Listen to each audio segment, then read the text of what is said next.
and Angel and Have Justin a and great Sherry, show. behave yourselves. Thank you, Gordon. Okay, Bye. I said it. I'm talking to all of you. Let's do this.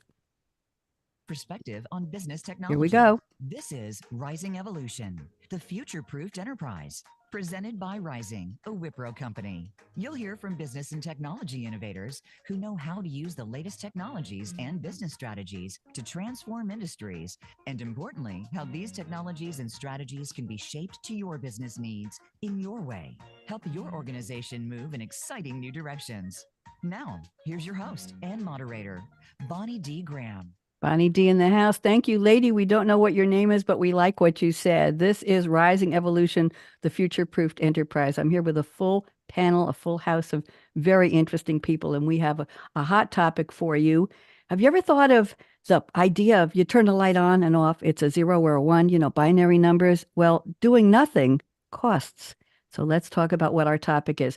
I've prepared a little verse. You all know I do my opening monologues with ChatGPT. It's the AI. I'm still human. I had a CAT scan in my brain and they told me there's a brain in there. So it's a combination of human and AI. And let me read my opening and then you'll understand what we're talking about today. So here we go.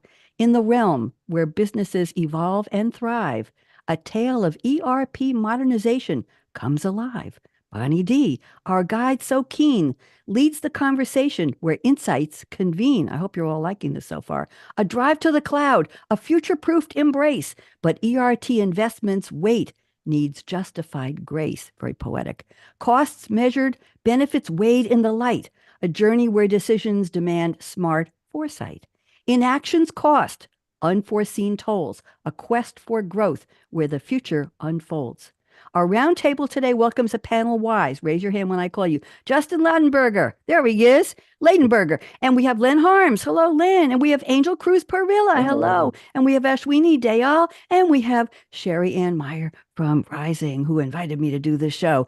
And I'm going to finish the rhyme there because a panel wise, they'll a prize. See? Join the discourse, a symphony of thought. Modernizing your ERP. The cost of doing nothing. We're here for lessons sought. Welcome to Rising Evolution, the future-proofed enterprise. Okay, kids, did I get a thumbs up on the poem? What do you think? Anybody? Len, you like? Oh, if Len liked it, then yeah, I'm sorry, that's my toughest critic there. So we are talking about modernizing ERP, popular topic. What is it doing for your organization? Are you standing on the sidelines? We used to call them laggards. Are you doing nothing? Are you doing a little bit of almost nothing or a little bit of not enough of too much? We're going to talk about that. So let's go around the table and let's get some introductions here. Justin Ladenburger, so happy to have you here. Would you please do us about a 3-minute bio of everything you want to tell us about who you are? And Justin, you've got to convince our listeners and our viewers around the world why you're very smart on this topic. What does it mean to you? What's your passion? Welcome, Justin. Yeah, thanks. And I'm happy to be here. Yeah, so I'm Justin Ladenburger, an executive with over 20 years combined experience in industry and consulting. In my current position, I'm responsible for pre-sales and customer engagement with the goal of maximizing value for our customers throughout their transformation journey. Early on in my career, I was able to work for a large telecommunication company where profit was king, and then a public utility that was on the other side of the spectrum. It was enlightening to experience both. Of course, there was a fast and furious approach to achieving goals and objectives for the former, and the latter being very slow with many start-stop iterations on initiatives. In the consulting field, I was able to work with many companies and deliver integrated ERP, GIS, and mobile solutions across a variety of industries in several countries. This allowed me to expand on those experiences and really gain a good understanding on how different types of organizations run their business and the decision-making process that goes into evaluating and implementing solutions. One thing I've learned is that business transformation is not just about technology, but the very important human factor, and of course, the continuous change management required to make it successful. As for this topic, when it comes to investing in an ERP solution, especially public cloud, I enjoy working with companies to guide them on why to move forward. Thank you very much. I enjoyed your bio. It was very well done, very nicely read. Thank you, Justin. Let's move around the table. Len Harms. Len worked with me on a show from a different. I did a show called Ready, Set, Transform with Rise with SAP about a year ago, and Len was one of my guests. He reminded me, so he's here today with Rising. Len, let's hear from you. Who are you, and what's your passion for this topic? Thank you, Bonnie. I may not be as eloquent as Justin. So I'm the CXO for Rizing, and the X is whatever my boss wants it to be at any given time. And right now it's running mid-market. And as the color of the hair indicates, it's not just light reflection, it's gray and white. I point that out because I've had 25 years of experience in SAP. And before that, I was running logistics and operations for a manufacturing company. And at that point, I didn't even know how to turn on my computer. So part of my journey has moved from this business expertise into a system. And it's one of the things that really drew me to SAP and doing implementations was that I could take my business experience and apply it to a system and bring them together for clients. And that's what I've been doing for the last 25 years, bringing system and process together with my clients, helping them get value from the solution. As I mentioned, right now, my responsibility is running our mid-market practice. And in that context, we see some of the principles coming out like best practice. And I'm sure, Bonnie, I don't want to take anything away from you, but I'm, thinking maybe that might come into our discussion. So we got this approach of standardization, best practice, along with this new infrastructure that's been enabled, which is cloud. And so bringing those two together is what I'm really enjoying right now and helping our clients absorb both this architectural change, but keeping it real for the business. So thank you for having us. Delighted to have you. I love the word, Len. The word I liked the best in your bio, other than your smile, was the word enjoying. You're enjoying helping clients. We call them companies here. Enjoying helping companies. And that's the positive. That's the optimistic. That's the why are we even talking about this? Because it needs to happen. Okay.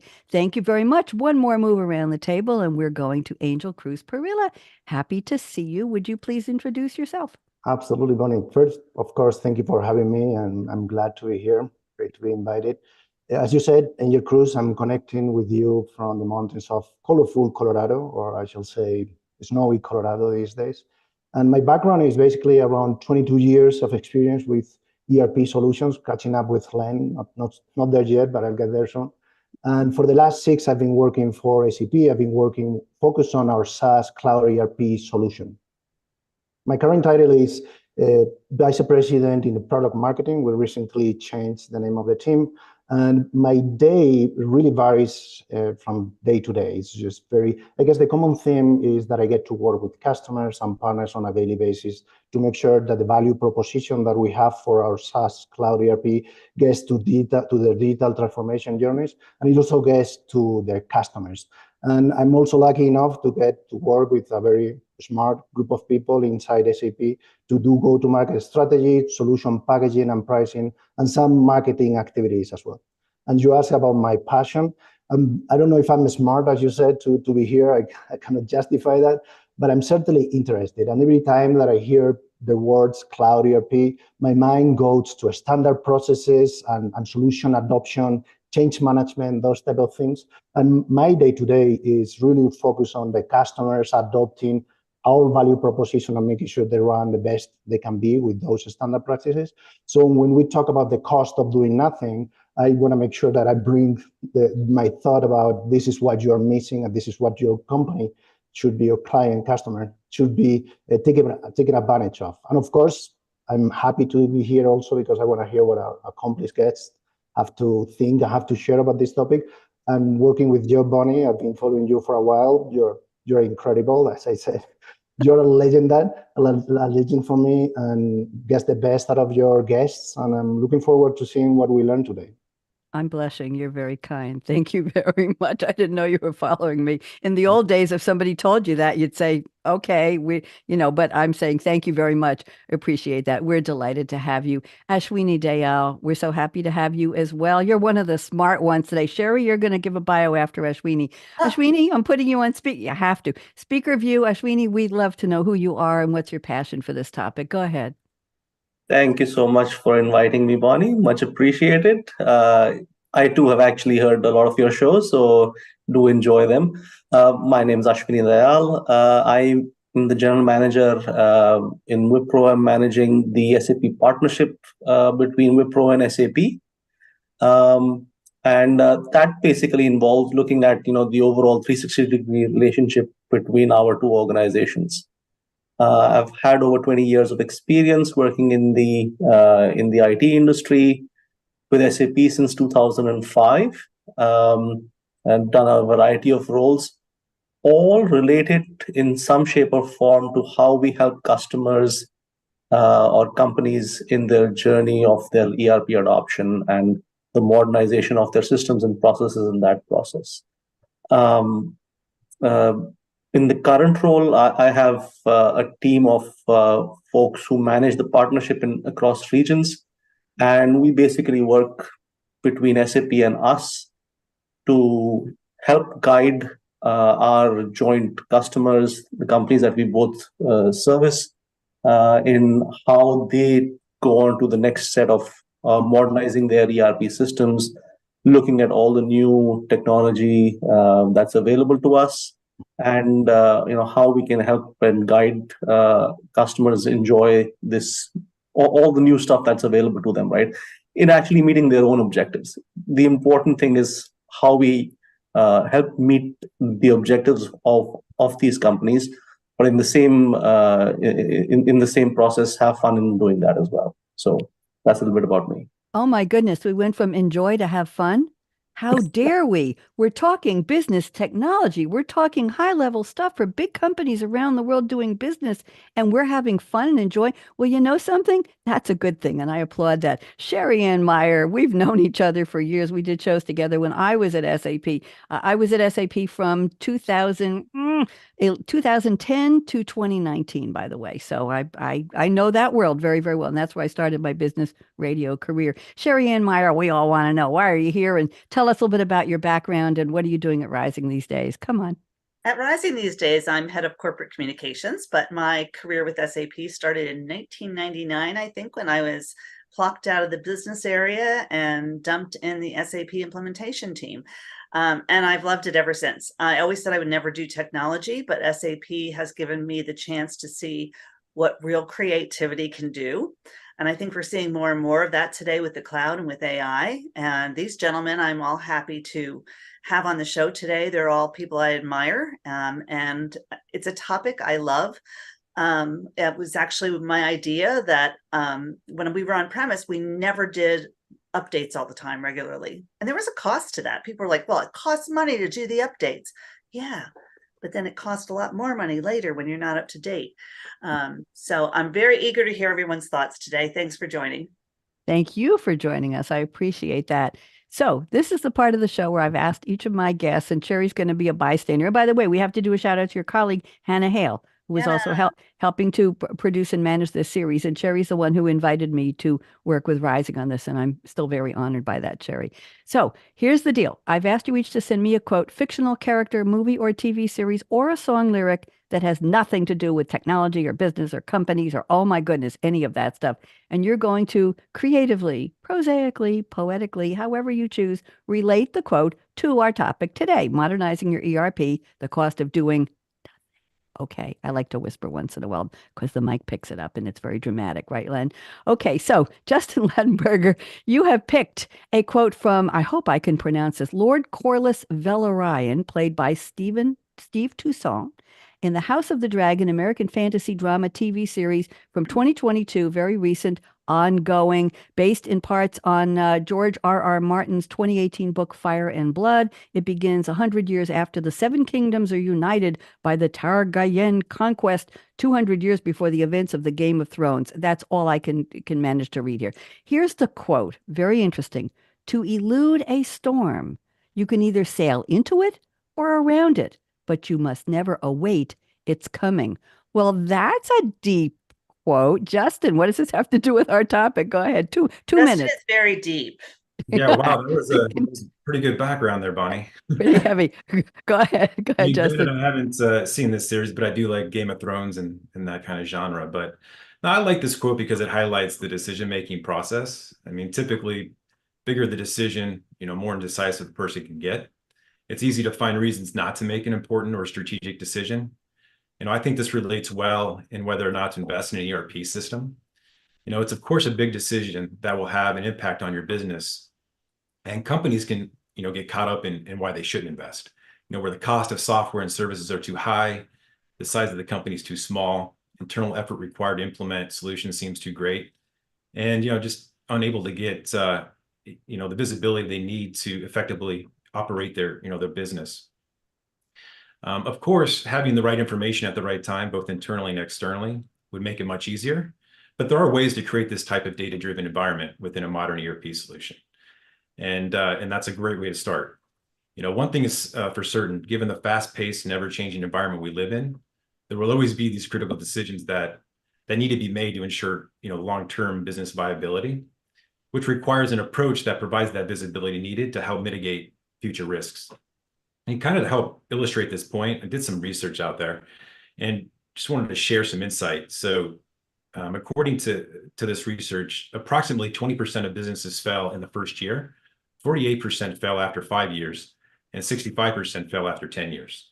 And McKinsey believes in 2027 that 75% of the companies currently quoted on the S&P 500 will have disappeared. So I thought that was pretty interesting. I've heard that quote updated, that statistic, over the years, and it's always very interesting to see. We went through the financial, whatever it was, in 2008. We've gone through COVID and all the supply chain issues the past couple of years. So the question of why start a company in this modern time? What are your chances of surviving? Thank you, Justin. I appreciate that. Let me go on to Len Harms. Len has picked a scene, not just a quote, and the scene is from The Stripes, the 1981 American military comedy film. I always get a kick out of military and comedy together as a genre, Len, excuse me.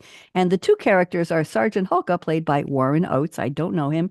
To John Winger, played by Bill Murray. Who doesn't love Bill Murray? So Sergeant Hulka says, "We got a full day ahead of us. We're going to start out with a 5-mile run." And the soldiers go, "Oh." And Winger says, "I know that I'm speaking for the entire platoon when I say this run should be postponed until this platoon is better rested." And Hulka says, "Well, I tell you what, soldier, let's make it 10 miles. Len, I hope I did justice to that. Go ahead. Yeah, you definitely see a theme around age. 1981, man. I remember watching that movie, and yet 81 to 24 just sounds really big difference there. Enough, Len. Don't do any more math, please. You'll hurt us all. Go ahead. What does this have to do with our topic today? In this movie, as you mentioned, a comedy. And if you look at the character here, and our character's a light, and he's accidentally joined the army. And what he's trying to accomplish is a delay or a pause to this extra physical work. But in trying to delay and pause, in fact, adds more work. And as we look at what businesses are faced with now, we've got a lot of on-premise systems. And we now have this advent of cloud-based systems. And there's really good value that comes out of those cloud-based systems. And by the way, just if you want to hear more about this, I know Bonnie's got some topics on that. So please go look at some of her other shows to hear more about the value. But if we look at this, today we're talking about, well, what's the cost of not going there? And there is a cost. And just like in this movie where we have our characters trying to delay it, not only did they not delay, but it cost them more. And that is what we are looking at now. As an organization, a pause in looking at cloud, a pause in moving to that infrastructure is going to cost. And we can categorize them. It's going to vary by company depending upon the systems you're in and the situation you are in a business, but there is a cost. So I use that quote to just highlight sometimes what might seem like a good idea, in fact, ends up costing more.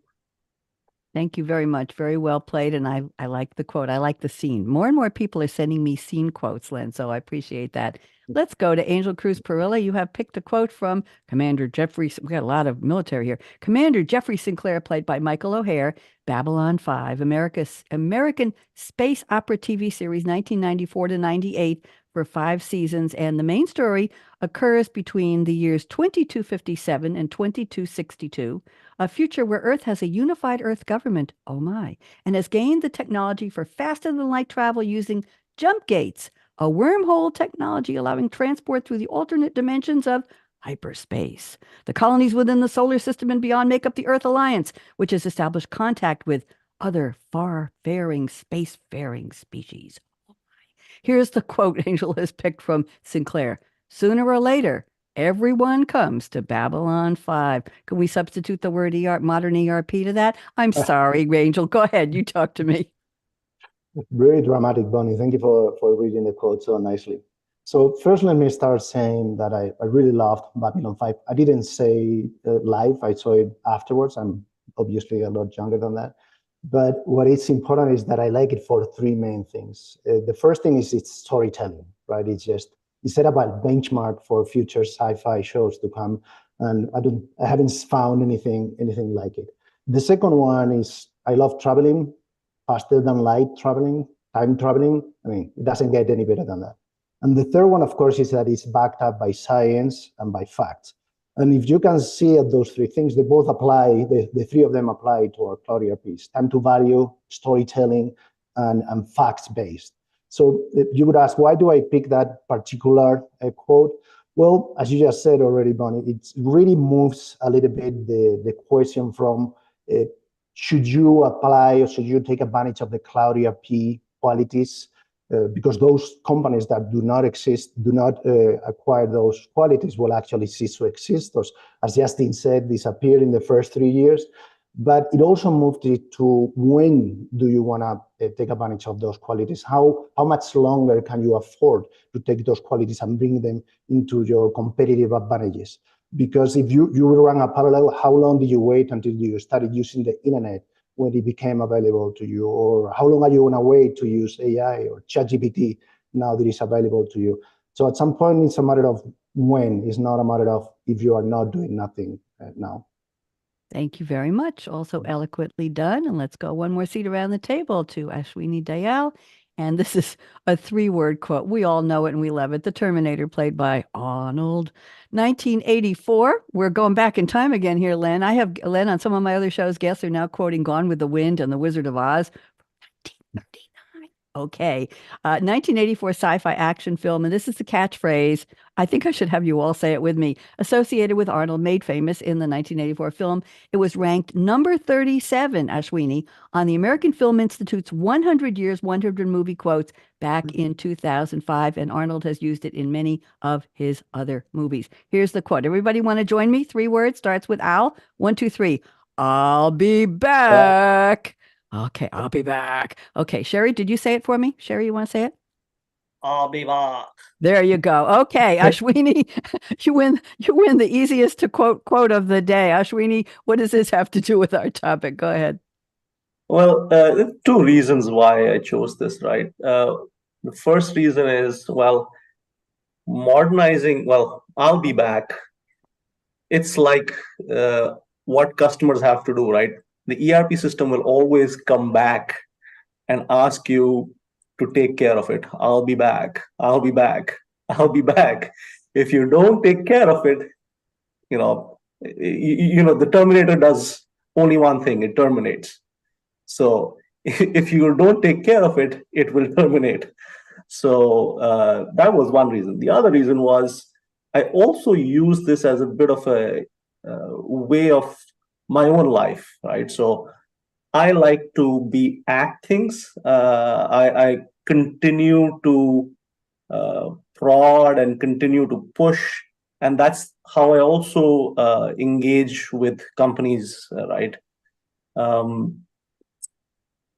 I keep going back to them, telling them why they should be doing what they should be doing, what's the right course of action for them. And so from my perspective as well, it's about helping, guiding, giving my experience, whatever I have learned, and going back to customers with that, right? So I'll be back is also how I do things.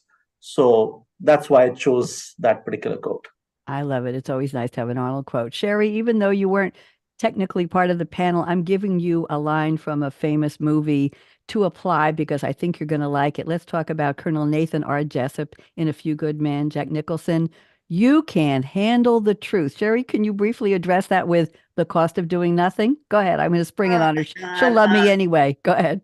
business leaders can't handle the truth. I mean, we are so scared by Chat GPT coming on the wing last year and already having updates to it and everything being AI and wondering how to meet all those things. The truth about AI has been around for years and we've been closing our eyes to it. It's here now. And that's what you have to prepare for with technology. You have to be on the latest and greatest in order to take advantage and hop on it quickly. So stop closing your eyes, everybody. And it's time to modernize your ERP. And if you can't do that, you can't handle the truth, right? The cost of doing nothing is the truth. It will cost you. Okay, so we've established that. Thank you all for the quotes. I appreciate that. Let's move on to the next part of the show. You've each sent me 4 discussion statements. I'm going to pick one from each of you. I'll read it. Don't worry, you don't have to go looking. And take about 2 to 3 minutes. Justin, I'm going to read statement number 3. I'll read it in a second. And then if anybody has anything to say around the table, I think you've all got 10 fingers. Let me get mine in there. Any of the nice fingers, you just wiggle a finger at me. I'll see you and I'll call you if you want to agree or disagree with what Justin is saying. So Justin, let's make this. Mac just put into the new Sonoma operating system all kinds of things. If you put 2 thumbs up, let me see if I can balance this. You can make it rain. You can make thunder and lightning. You can make fireworks go off. I'm not in front of my screen enough here. Anyway, I did it with my son the other day, and it's amazing all the effects you can get. Forgive me, reactions. Okay, so here we go. Statement number 3. Justin, without a clean data strategy and system that can support it, making strategic business decisions is better with no data than with bad data. I thought that was really interesting because everybody wants to talk about data today. So Justin, go ahead, take about 2 minutes and tell us your position and we'll see what everybody has to say. Go ahead. Sure. Well, talking about data is nothing new, as it should be one of the key pillars to any successful company. But it's always bewildering to me to see how the same mistakes keep happening. Companies move from paper-based processes to spreadsheets, siloed applications, and sometimes make it to integrated systems. There's typically an initial emphasis on keeping data clean during these transitions, but eventually most end up right where they started with redundant and dirty data, which leads to doubts on the accuracy of the data when making decisions. Of course, it's not easy to implement a clean data strategy. There's a lot to it, but it's not a nice to have, it's a must have. To overcome these challenges, a clean data initiative, must be led, business led to ensure alignment between the organization, processes, and technology. This incorporates a vision where data is the key enabler to business success. There's an ongoing investment in improvement activities, a well-established data governance framework, and using metrics to monitor performance. But without a modern ERP solution that can enable this, success is pretty unlikely. As well, without reliable data, trying to advance business analytics with data science to become more predictive, it's like putting lipstick on a pig. At the end of the day, data is more than just a byproduct of business processes.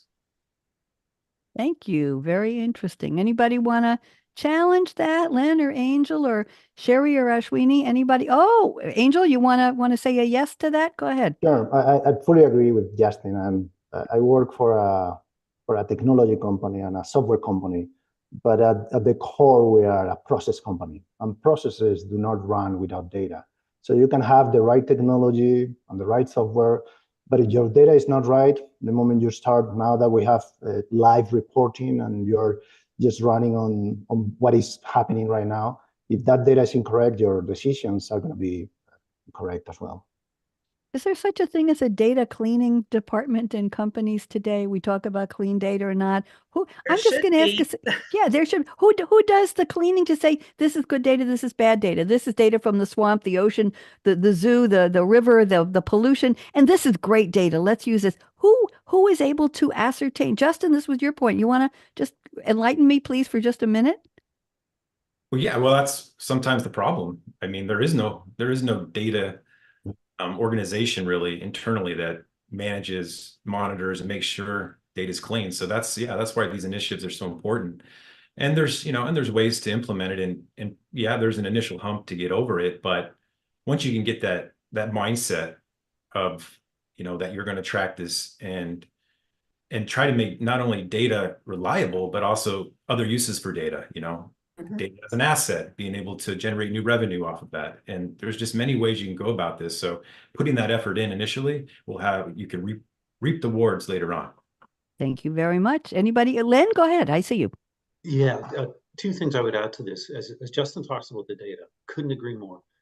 As we implement and work with our customers and organizations, reporting is always one of the topics. Always, always, always. We don't have enough reports. We need more reports. Need more, need more. And what that really means is we need good data, because it's relatively straightforward to generate a report if you've got good data. If you don't have good data, or it's hard. And so, it comes back to what Justin was talking about. I couldn't agree more. And this mentality, and I'll call it a mentality, and I'll connect it actually one of the other questions you asked about, does this exist in organizations? You actually need this mentality of data governance as a whole. Like, just take that word, discipline, governance. That mentality is one that, as an organization, as you move to cloud, that is a must have in the way that you operate those systems. Because as soon as you start to lose that governance, you will start to lose the value and the way that it operates. Thank you very much. Any other comments before I move on? We all good? Oh, yes. Ashwini, go ahead, please. Just kind of adding to that point, what Len said, right? Good data is actually about good discipline. Discipline is what we need in customers, in the people who use those systems, and that's how you actually, good data leads to good decision making, and that is only coming through from good discipline. So that's what, at least when we speak to customers, it's always about, you need to inculcate discipline in your users about how to use the data and what do you feed in, because what you feed in is what you will ultimately use to make your decisions. Does anybody remember the phrase GIGO, G-I-G-O? Garbage in, garbage out. That's it. I was a programmer analyst back in the day when you were a programmer and an analyst. You did your own analysis, and then you wrote the code, and then you produced the reports. Reports. Yes, and I still have my green bar paper. Don't even ask me, but it was fun. COBOL handbook too. Let's move on. Len Harms, I'm looking at your statement number 2, which ties in directly to our topic, modernizing your ERP, the cost of doing nothing. So here's something, let's talk about what that cost is. And we haven't covered that yet. So you say the cost of not modernizing can be found in the risk of system instability, the increased cost of support, and the limitation on new functions. So let's get down and dirty on what this actually means to the companies that are listening and hopefully being inspired today. Len, 2 minutes. Go ahead. Certainly. You might have to bring all those 3 points back to me. So I'll start with the first one, the innovation. As you look at where the software innovations are coming up, you heard earlier, discussion around AI. That AI capability being embedded into the solution, that's coming through these cloud solutions. So if you're looking at leveraging some of the newer innovations and leverage them inside your business process, it means moving to an upgrade. Most upgrades are taking place inside the cloud now. And so again, that modernization is required if you want to use this innovation, because your competitors are going to do that. They will be using that modernization. They will be finding how to use these tools to make their business either more efficient or open up a new business opportunity. So that's number 1. Number 2. I put it in the chat for you. I put it in the chat for me. So watch me just click on the chat here, hopefully without losing my place. There we go. Thank you. System instability. This is what happens when you don't take your system and upgrade it. And I'll call on Ashwini, talked about I'll be back. That's what happens. The system comes back and it says, I need to be upgraded. I need to be upgraded. And as soon as you stop, right, you'll get to a point where you can't do anything with it. And now you get instability, and all of a sudden your systems are dropping, or you're getting unreliable results, or you're getting inconsistent results because the system starts becoming unstable. Many people, no, I shouldn't say that, but there are people might not be aware that software actually atrophies. If you don't do something with it, it will atrophy. It does. And so that upgrade is really important, not only from a standpoint of leveraging the capability, getting some of the innovations, but it brings stability to the environment. So something to definitely keep aware of. And then also, as you look at support, supporting an older environment starts becoming more difficult because people leave the old technology. And businesses ultimately will say, we're coming to the end of life on a particular software, whatever. Every software company does that. They don't support it indefinitely. So once you come to that end, now you're looking at third-party companies. And even if you look at third-party companies to maintain your system, what you will find is there's very few people who want to be in old technology. Who wants to be in old technology? So you start to increase costs because the people available to support it are getting smaller and smaller and smaller. So there is a real cost, and you can take these and quantify them again based on your organization, based on where you're at in your system and the number of systems you have. You can actually put a cost to this. You can put real numbers to these areas. Thank you. Well done. It's like taking care of a house, right, Len? Yeah. The infrastructure of the house. You're going to update the heating, the HVAC. You're going to update the windows, whatever it is that's keeping your house, your domicile running. If you wait too long, you won't be able to get anybody to repair it, or the parts won't be there, and you have to replace it. And maybe you could have done it anyway. Speaking from experience, anybody have any comments for what Len said about the actual cost? Angel, you go first, then Justin. Go ahead. Yes.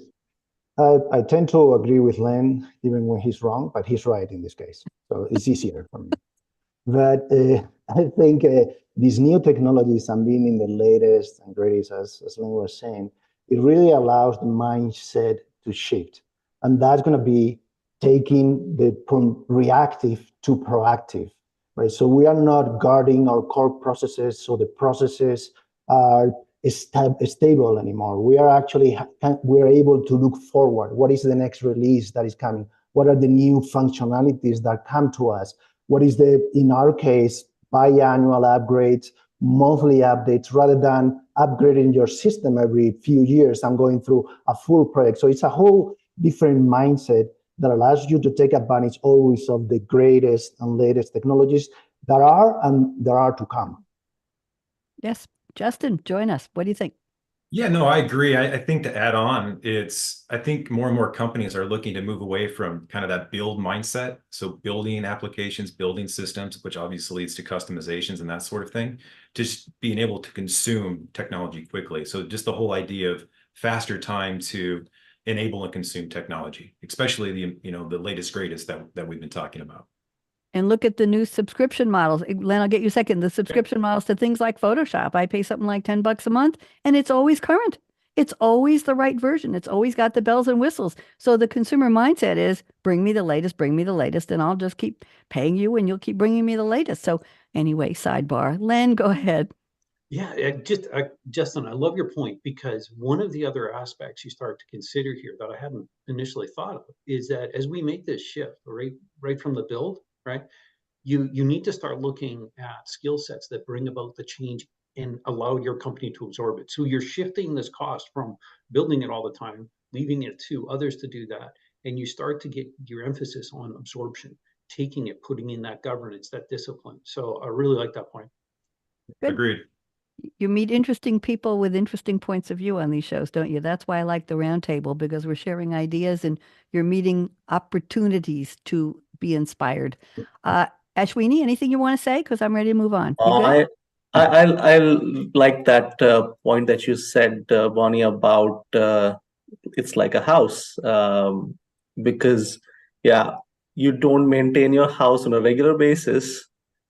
Something is going to break at the wrong time. It's always the wrong time when things break down. And you don't want a heater broken on a cold winter day and you have to go out and meet somebody and you're caught in a cold shower. So you don't want that in your house. You don't want that with your ERP system, because ERPs run the blood and they're the nervous system of the organization. That doesn't work. Everything breaks down. Thank you. Breakdown. Is there a song about breakdown? We're not going to sing that one today. Thank you all. That was a great point, and thank you, Len. So let's move on. I have statement number 3 from, let's see, we're up to Angel. And this is an interesting one. This is a personal anecdote, shall we say, the way he phrased this. Angel says, sometimes I step into a room and someone says they want me to help them move to the cloud. Let's get real. Tell me about your challenges, whether it's rising business costs, supply chain chaos, or a shortage of hands on deck. Only once we nail down the issues Then I can recommend the right tech to remove those big rocks out of your way. Let's talk a little bit about the process of modernizing. Angel, 2 to 3 minutes, and then we'll go around the table. Go ahead. Absolutely. Thank you, Bonnie. So, and I understand today's topic is the cost of doing nothing, but which is very relevant, but it got me thinking about the cost of doing the wrong thing.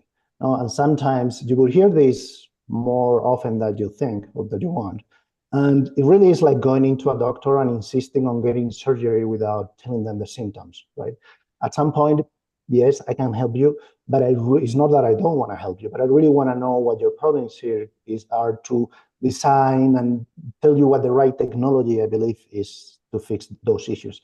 To me, the technology, the Cloud ERP is not a business goal. To me, it is an enabler. And a Cloud ERP, of course, it enables companies to be more agile, more efficient, more scalable, and more resilient.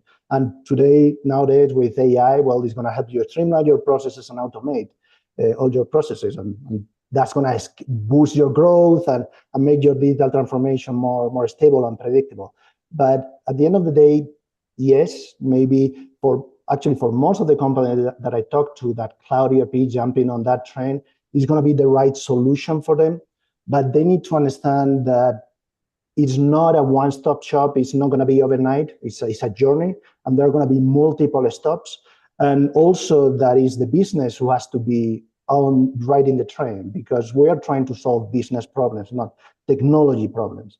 So the cost of doing nothing, which is what we are discussing, bringing it back to the topic, even though I went a little bit far away, is, a company that's less agile, less scalable, less resilient than their competitors will end up losing their competitive advantage and being taken over. So it's that simple to me. Thank you. They say the smartest person in the room is the one who knows how to ask the right questions, not the one who has all the answers, right? Anybody, Sherry, you want to jump in here? Anything you want to say about this before I go around the rest of the table? I have so much I want to say about this. My head's been exploding over here. I love the analogy to the home. But I also really, really loved what Angel brought up, that what is it that you want? People used to come to me all the time when I was doing technology and say, I want this, as in I want the cloud, or I want recruiting. And I'd be like, okay, what's the problem that you're trying to solve? Because that alone is not going to fix everything for you. So I think that's a really, really important point to keep in mind. Thank you. Let's go around the table from what food. Yeah, go ahead, Ashwini. Yeah, I think that's the key thing, right? I think what's the objective that you're trying to meet? I think getting to a solution without having your objectives clear is just absolutely the wrong way of going about that, right? And there is no silver bullet answer for things. It's always about, based on what your objective is, what should you be doing? Even though, we can say, or at a broad level, yes, it might be moving your ERP system to the cloud, but it's there's a lot more nuance to that. It's not straightforward. It's not that simple an aspect, right? So it's really about having your objective clear and having your path, which is relevant for you to meet your objective. Thank you. Other comments around the table? Justin, please. Yeah, just come to mind. I mean, if you do have a modern ERP solution, one of the key goals, I think, is that it allows you to experiment with new ideas, test and validate them quickly, and then scale them when ready. And so, in this, of course, you'll have the ability to measure performance in real time. So this, this continuous innovation can help you stay ahead of the competition. So thank you. We haven't talked about competition, but that's a whole other show. Angel, please go ahead. Yes, me too. To add, I think overall, I think the mindset should switch a little bit from IT to the business, to touch base on that again, because we are not setting up servers anymore, right? We are not designing blueprints. These cloud ERPs, they come ready to roll. They are provisioned in 2 days. They come with sample data. They want your operating, ready to test, and in a few weeks, they are ready to use. So I think the focus should be to move to different work streams, which are, as Justin was saying, data is a key. Integrations in this multi-cloud environment is another one. The business change management is another one, to make sure there is adoption and use. So put the business on the train, let them design the business, the project objectives, take the key decisions and get them involved from day one on the way to go live. You don't know it, Angel, Cruz, Parrilla, but you just gave me a perfect segue into the statement from Ashwini that I was about to choose. You basically used part of it, but I'm going to forgive you for that. No, that means it's something we need to talk about. Thank you. Let me go to statement number 3, Ashwini. You say, as individuals and professionals in the IT industry, we can all continue to grow and prosper if we're seen as people who can add value to and in their environment. Businesses today need the guidance and lead from IT to tell them how they can make things better. If we're not doing that, we're not doing our jobs well enough, and we will become redundant. So as professionals looking to grow, we need to lead our stakeholders toward continuous improvement, and that cannot be done by sitting still, as in doing nothing. Ashwini, go ahead, 3 minutes. Yeah, I mean, that's really a critical thing, right? I mean, we're all individuals, we all want to grow, we all want to do the best for ourselves, best for who we are responsible for. And just sitting on the sidelines and watching isn't the best thing to do, especially in the IT industry. I mean, things have been, changing so rapidly. And without us telling our business stakeholders what is it that they can actually gain out of what technology is doing out there, it's not doing justice to our organization or to our companies and customers. So looking at, going back to my previous point as well, right? What the objective is for the organization, what's available today for you to solve your problems and to meet your objectives. We have to constantly go and share that with our stakeholders of how those objectives and those business problems can be resolved. Or even if they don't have any business problems, how can things be improved, right? Continuous improvement is sometimes just thinking about what's possible, the art of possible, right? So I think looking at that is a critical component in the kind of mentality that I think we all need to carry, so that we can actually help our stakeholders, internal, external, in how we improve things, right? And that's important in what that journey for the customer or the company is. So that's my input. Thank you. Let's go around the table. Comments? Okay, Angel, hand up. Go ahead. I think Ashwini just touched on a great point, right? We are, like you were saying earlier, with the app on your phone. We want it on the greatest, but the user experience is key. So now we need solutions like this Cloud ERP that are easy to use, easy to learn, and they actually help the user do their job, focus on things that add value, right? So if we don't help them answer the question, what's in it for me, they wouldn't see the value. So I think that's a great point, Dr. Ashwini pointed. Thank you very much. Justin, anything you want to add to this? We've got a few more minutes. Go ahead. Well, I think, yeah, what's in it for a company? I mean, even when you look at like improving processes or process efficiency, companies are looking to minimize waste and reduce costs, but how do they know where to start, especially within a siloed working environment? Are they using metrics and KPIs, or is it just a gut feeling? And so, yeah, being able to provide, for these end-to-end processes, being able to model those and gain those insights, it's just another enabler to really provide them benefit and just more visibility into how they operate. Sounds to me like working in this environment is a learning curve, and it's a journey for everybody who's involved. And a question I have for all of you, and it's a totally different topic, but related, is whose objectives are they anyway? We talked about objectives, right, Ashwini, and having them aligned. Well, who's deciding which objective it is? Are they being shared at the right levels of the company before you ask the questions and decide what you need and what the problem is? Who gets to speak the loudest about what the problem is that needs to be solved that modernizing the ERP will? I'm just throwing that out because it dawned on me that Tower of Babel, everybody's talking, well, we need this, we need that, we need that. Sherry's nodding. Sherry, you want to make a comment? Is this an HR issue? Go ahead. Sherry, you're muted. Sherry, you're muted. Unmute, love. Sorry about that. You're speaking to my heart. My dog was barking, so I muted before. 100%. You HR definitely, it was definitely an issue there, but I think it's an issue across all of business areas. Who's making those decisions? And the company I worked for previously, it was the person who had been there the longest and spoke the loudest and carried the biggest stick, perhaps. That was the point I was trying to get to, was whose objections are they anyway? Len, you want to add a comment here? We got a couple minutes left, 2 minutes. Go ahead. I actually want to come back to the discussion from Ashwini, because immediately what came to mind for me was I had a boss who would stand at the back of the room. And if you were making a comment or making a presentation, he would hold up this big sign that said, "So what?" Mhm.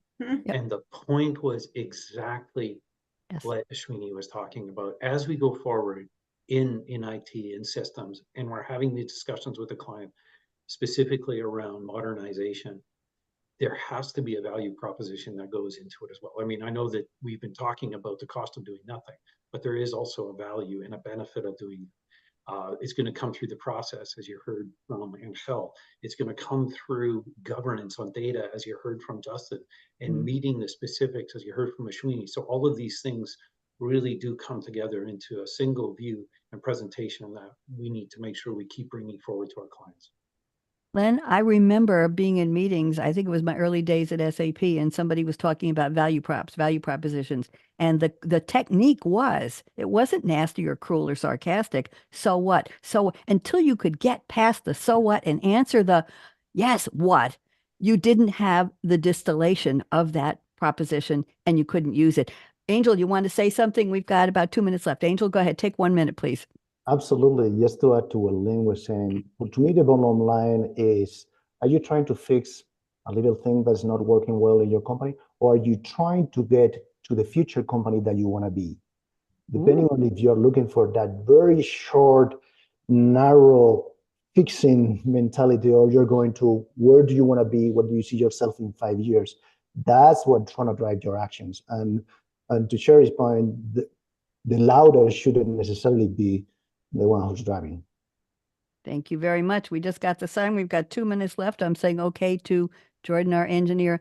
I want to wrap up and say thank you to our wonderful panelists. Sherry, thanks for dropping in at my invitation and being here. I always appreciate your point of view and your collegiality. I think that's a word. Thank you very much, Justin Ladenburger. Pleasure to meet you. Len Harms, wonderful to see you again. Angel, Cruz, Parrilla, I hope I did justice to your name. Thank you so much. And Ashwini, Dayal as well. And I have a little exercise for you. I want you all to put your hand up, and on the count of 3, you're going to say, no, no, no. I do this on my Technology Revolution show. Ready? The question is, people say the future is already here. And our answer is, come on, join me with a 1, 2, 3, no, no, no. No, no, no. And that's because the future didn't happen yet. And we're working our hardest, our best, our most sincerely to make it a better one. And our topic today was modernizing your ERP, the cost of doing nothing. Everybody wave goodbye. Bonnie D signing off. Thank you to Jordan, our engineer. Don't go away. We'll talk in a minute. Bye-bye. Are we done, Jordan? Are we out?